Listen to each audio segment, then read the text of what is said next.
remercie les laboratoires Biopharm de nous avoir invités aujourd'hui pour nous parler d'un élément de surveillance très important pour le diabétique, qu'il soit de type 1 ou de type 2, concernant donc l'autosurveillance glycémique, parce que c'est elle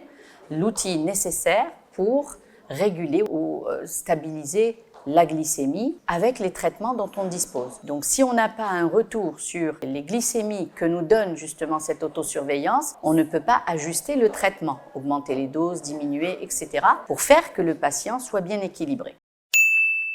Une initiative très louable d'avoir fait justement ces deux études, autant l'étude de concordance, donc la Conco-Presigo, et l'étude d'équivalence et de précision, c'est-à-dire l'ISO, qui permettent donc de mettre cet appareil en avant par rapport aux autres appareils qui sont disponibles. Et ça permet aussi de conforter donc le médecin dans l'utilisation de ce type d'appareil qui a été donc étudié dans une population de diabétiques algériens avec une population de praticiens algériens.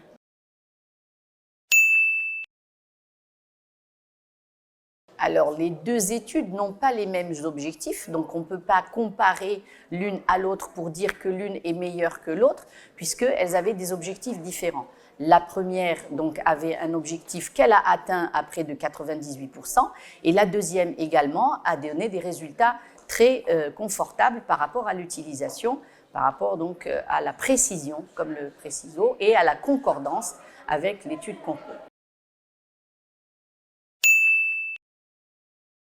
C'est important parce que comme ça va nous permettre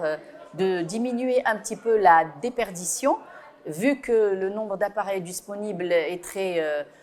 très important et qu'il est mis à la disposition des malades, et on le sait, certains malades ont plusieurs appareils, pour pouvoir donc utiliser ceux qui ont été le mieux validés. Et comme il est important d'utiliser souvent le même appareil, pour ne pas dire exclusivement le même appareil, d'ailleurs dans certaines populations et dans certains pays, c'est bien régulé, le malade doit avoir un seul appareil pendant une durée déterminée et il n'est autorisé à avoir un remboursement de bandelettes que lorsqu'il a passé cette période et qu'il a envisagé, son médecin plutôt a envisagé de lui changer l'appareil. Il y a aussi le mode de distribution de cet appareil. Il ne faudrait pas qu'il soit donné large à manu à tous et par tous pour que le malade ne se perde pas au niveau donc, de l'autosurveillance avec tout ce nombre de lecteurs qui sont mis à sa disposition. Pour le moment, les lecteurs se ressemblent. Ils disent tous que les précisions sont équivalentes. Pour nous aider un petit peu dans notre choix, on va peut-être opter pour ceux qui ont fait l'effort de faire des études donc, nationales